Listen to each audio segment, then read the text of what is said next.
सुमित्रा जी का बेटा था अमित और बहू का नाम था अमृता। सुमित्रा जी की बहू की बातें सुनकर ऐसा लगता था कि जैसे वो बहुत इंटेलिजेंट है, क्योंकि उससे कभी भी कोई भी सवाल पूछो फट से जवाब दे देती थी। अरे भाई, उसके जवाब से तो गूगल भी पीछे रह जाता था। और इसीलिए कम से कम सुमित्रा जी के घर में तो किसी को भी गूगल की जरूरत ही नहीं पड़ती थी। जब भी घर में कोई बात चलती, कोई कुछ भी कहता, तो अमृता फट से कह देती, ये तो मेरे साथ भी हुआ था, मुझे इसके बारे में सब मालूम है। एक दिन सुमित्रा जी अमित और अपनी बहू अमृता के साथ अमित के बुआ जी, फूफा जी यानी कि मुकेश और उर्मिला जी के यहाँ पर मिलने के लिए गए। अरे बहुत अच्छा किया अमित बेटा, इतने दिनों के बाद आए हो तुम। हाँ सुमित्रा भाभी, कभी तो आ जाया करिए अपने बच्चों को लेकर। आपकी बहू के आने से तो हमारे घर में भी रौनक आ गई है। वो क्या है ना, अमित ऑफिस के काम में बहुत बिजी रहता है, इसलिए उसे तो वक्त ही नहीं मिल पाता।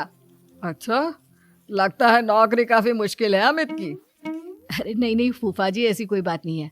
आप तो जानते हैं ना प्राइवेट जॉब में कितना काम होता है। अरे कोई समझे ना समझे, मुझे तो पता है प्राइवेट नौकरी में इतना काम करना पड़ता है कि इंसान की आफत आ जाती है। लेकिन बेटा, तुमने तो कभी जॉब की ही नहीं, तुम्हें कैसे पता? अरे जॉब नहीं की तो क्या हुआ मम्मी जी, सब जानती हूँ मैं। सबसे पहले ऑफिस में जाओ, वहां पर अपनी एंट्री डालो, उसके बाद दिन भर सिस्टम पर बैठकर काम करो। चारों तरफ कैमरे लगे होते हैं, आप अपनी नजर इधर की उधर नहीं कर सकते। उसके बाद दिन भर बॉस की चिक चिक सुनो, वो अलग से। यही सब होता है, मुझे ना सब पता है। अरे बहू रानी तो काफी इंटेलिजेंट है, हर बात की खबर है इसको। थोड़ी देर बाद अब देखिए सुमित्रा भाभी, इतने दिनों के बाद आई हैं आप, खाना खाकर ही जाना, ऐसे तो मैं आपको जाने नहीं दूंगी। वैसे बुआ जी, खाने में क्या बनाया है? वो क्या है ना बेटा, आज तुम्हारी बुआ जी की तबीयत थोड़ी ठीक नहीं थी, इसलिए हमने सोचा कि जब तुम लोग यहाँ आ जाओगे तो बाहर से खाना मंगवा लेंगे और साथ में बैठकर खाएंगे। लेकिन बस प्रॉब्लम इतनी सी है कि मुझे बाहर से खाना ऑर्डर करना नहीं आता। सोचा जब अमित आएगा तो उसी को बोल दूंगी। अरे मुझे आता है ना, मैं कर देती हूँ ऑर्डर। बताइए क्या क्या मंगाना है आपको? इटालियन, कॉन्टिनेंटल, इंडियन, पंजाबी, सब पता है मुझे। क्या बात है बहू, क्या घर में भी खाना रोज बाहर से ऑर्डर करती हो? अरे नहीं नहीं नहीं बुआ जी, ऐसी कोई बात नहीं है, बस मुझे ना सब पता है। कोई बात नहीं अमृता, मैं अपने फोन से ऑर्डर कर देता हूँ। अरे क्या बात है, आजकल ऑनलाइन डिलीवरी पर कोई ऑफर नहीं चल रहा है, वरना काफी पैसे बच जाते। कैसी बात करते हैं अमित, मैं कह रही हूँ ना मुझे सब पता है। मुझे एक बहुत अच्छा ऑनलाइन डिलीवरी वाला मालूम है, जहाँ पर 50% ऑफ मिल जाएगा। और आज तो वैसे भी फ्राइडे है ना, फ्राइडे को तो उस पर 50-70% ऑफर मिलता ही मिलता है। अरे क्या बात है, इसके बारे में तो मुझे पता ही नहीं था। अरे बेटा, जिस चीज के बारे में किसी को पता नहीं होता, हमारी बहू को पता होता है। एक काम कर, तू उसी को ऑर्डर करने दे। क्या बात है अमृता बेटा, तुम तो बहुत इंटेलिजेंट हो, सब कुछ जानती हो। कुछ दिनों के बाद सुमित्रा जी की कुछ सहेलियां उनसे मिलने के लिए आती हैं। अरे सुमित्रा बहन कैसी हो, बहू कैसी है तुम्हारी? अरे पूछिए मत, बहुत इंटेलिजेंट है मेरी बहू, सब कुछ जानती है। क्या बात है, बहू के आने के बाद तो औरतें दुखी हो जाती है, लेकिन तुम तो बहुत खुश लग रही हो। वो क्या है ना, मेरी बहू है ही इतनी अच्छी। अरे तो बुलाओ ना, हमारे साथ बैठेगी, बातें करेंगी तो हमें भी अच्छा लगेगा। सुमित्रा जी अमृता को बाहर बुलाती हैं और उसके बाद सब लोग बातें करने लगते हैं। क्या बताऊं, कुछ दिनों से घुटनों में इतना दर्द हो रहा है कि चला भी नहीं जाता। अब बुढ़ापे में तो ये सब चलता ही रहता है, क्या कर सकते हैं। आंटी जी, आप योगा करिए, योगा और साथ में ना काले तिल खाया करिए, आपके घुटनों का दर्द भाग जाएगा। लेकिन तुमको ये सब कैसे पता बेटा? अरे मेरे भी घुटनों में दर्द होने लगा था, मैंने योगा किया और काले तिल के साथ गुड़ मिलाकर उनके लड्डू बनाकर खाए, एकदम ठीक हो गए हैं मेरे पैर। अमृता, ये तुम क्या कह रही हो? इतनी कम उम्र में तुम्हारे पैरों में दर्द कैसे हो सकता है? अरे मम्मी जी सच कह रही हूँ, एक बार अगर कोई ये नुस्खा अपना लेना बस मजा आ जाए। ठीक है बेटा, अगर तुम कहती हो तो मैं ये करके देखती हूँ।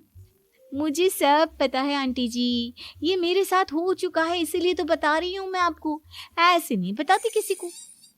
कुछ दिनों के बाद अमित अमृता को अपने दोस्तों के साथ घूमने के लिए ले जाता है। क्या यार, क्या जिंदगी हो गई है।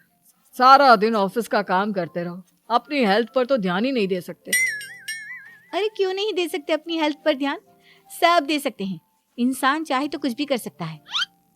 क्या बात है भाभी, आप इतनी श्योरिटी के साथ कैसे कह सकती हैं?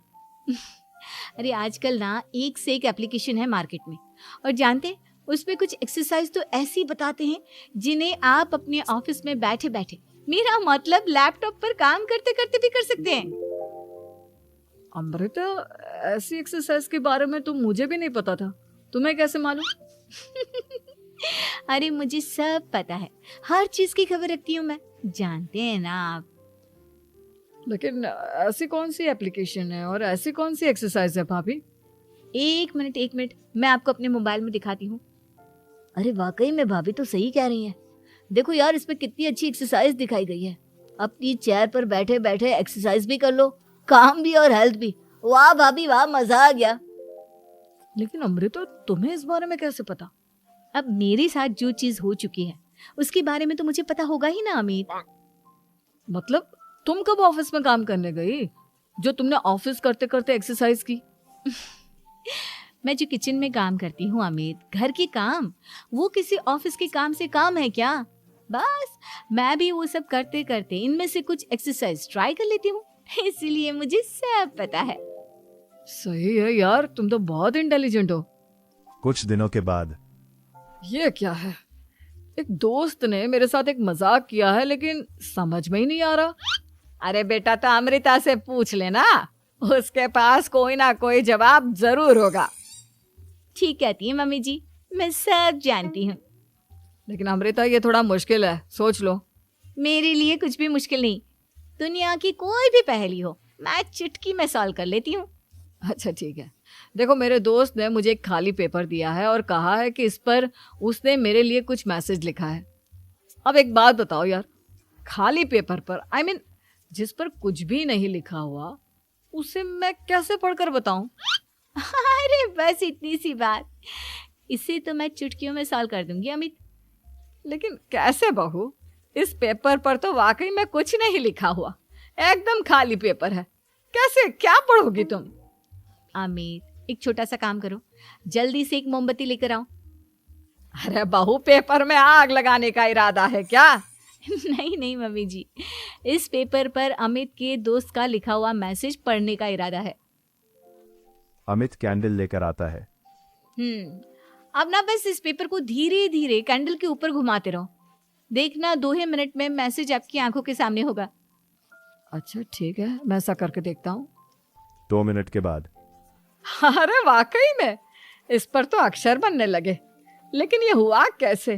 और अमृता, तुम्हें कैसे पता? बहुत सिंपल है मम्मी जी, अमित के दोस्त ने नींबू के रस से मैसेज लिखकर उसे सुखा दिया। आप अगर मैसेज पढ़ना हो ना तो पेपर को आग के सामने ले जाओ और लेटर्स अपने आप उभर कर आ जाते हैं। वाह बहू, लेकिन तुम ये सब कैसे जानती हो? अरे मम्मी जी, जब मैं छोटी थी ना तो अपनी सहेलियों के साथ ऐसे ही गेम खेला करती थी। ये तो मेरे साथ कितनी बार हो चुका है, मुझे सब पता है। थैंक यू यार अमृता, तुम्हारी वजह से हमें कुछ भी सोचने की जरूरत ही नहीं पड़ती, तुम सब कुछ बता देती हो। कुछ दिनों के बाद सुमित्रा जी को अमृता के प्रेग्नेंट होने की खुशखबरी मिलती है और सुमित्रा जी अमृता को डॉक्टर के यहाँ लेकर जाती हैं। देखिए सुमित्रा जी, आपकी बहू की तबीयत बिल्कुल ठीक है, किसी भी तरह की चिंता करने की कोई जरूरत नहीं है। लेकिन हाँ, उनको आयरन वाली डाइट खाने की बहुत जरूरत है। ठीक है डॉक्टर साहब, आप बता दीजिए मैं अपनी बहू को क्या क्या खिलाऊं ताकि उसकी तबीयत ठीक रहे और आने वाले बच्चे की भी। अरे मम्मी जी, इसमें डॉक्टर से पूछने की क्या जरूरत है? किशमिश है, अनार है, पालक है, ये सब खाना चाहिए, आयरन का लेवल बिल्कुल बराबर रहता है। अरे वाह, आपकी बहू तो सब कुछ पहले से ही जानती है। ये तो बहुत अच्छी बात है। देखो, आयरन के साथ तुम्हें कैल्शियम भी खाना होगा। जानती हूँ मैं, अगर आयरन की खाली सप्लीमेंट लेते हैं और कैल्शियम नहीं लेते तो बॉडी उसे अच्छे से एब्जॉर्ब नहीं कर पाती। सब पता है मुझे। बहू ये भी मालूम है? हाँ मम्मी जी, आप तो जानती है ना, मुझे सब पता है। आपकी बहू की बातें सुनकर अच्छा लग रहा है। मुझे ऐसी बहुत कम लड़कियां मिलती हैं जिन्हें इतनी नॉलेज होती है, सारे सवालों के जवाब देती है। और हमारे इंडिया में तो वैसे भी हालात बहुत खराब है। बिल्कुल ठीक कह रहे हैं आप डॉक्टर साहब, लेकिन मैं उन लड़कियों की तरह नहीं हूँ। बहुत ख्याल रखती हूँ मैं हर चीज का। और जानती हैं आप, हमारे घर में तो किसी को किसी चीज के बारे में गूगल करने की जरूरत ही नहीं पड़ती। बिल्कुल ठीक कह रही है अमृता। अरे कुछ भी पूछ लो, इसे सब पता होता है। अरे वाह, तुम तो बड़ी कमाल की लड़की हो। चलो, ये तो बहुत अच्छी बात है, लेकिन फिर भी डॉक्टर की सलाह पर पूरा ध्यान देना चाहिए। वैसे क्या चाहिए तुम्हें, बेटा या बेटी? अरे डॉक्टर साहब, कुछ भी हो जाए, बस बच्चा अच्छे से हो जाना चाहिए। मुझे तो दोनों में से किसी से कोई भी परेशानी नहीं। और सुमित्रा जी, आप? डॉक्टर मैडम, मुझे तो लड़के और लड़की में कभी भेद करने की आदत ही नहीं है। पोता आए या पोती, मेरे लिए तो दोनों एक बराबर है। सुनकर अच्छा लगा। वैसे आप जानती हैं, हमारे यहाँ पर तो लोगों को बड़ी बेचैनी रहती है ये जानने की कि पेट में लड़का है या लड़की। लेकिन विदेशों में ऐसा नहीं होता। हाँ, वहाँ पर तो सब कुछ पहले से ही बता देते हैं ना। ये भी कोई बात हुई भला? लेकिन तुम्हें कैसे पता कि वहां पर सब कुछ पहले ही बता देते हैं? अच्छा हाँ हाँ, तुम तो सब कुछ पहले से ही जानती हो ना। तुम्हारे साथ तो सब कुछ पहले से ही हो चुका होता है। नहीं नहीं मम्मी जी, ये तो मेरे साथ पहली बार हो रहा है, इसलिए मैं ये डायलॉग नहीं बोल सकती। अमृता की बात सुनकर सुमित्रा और डॉक्टर दोनों हंसने लगते हैं।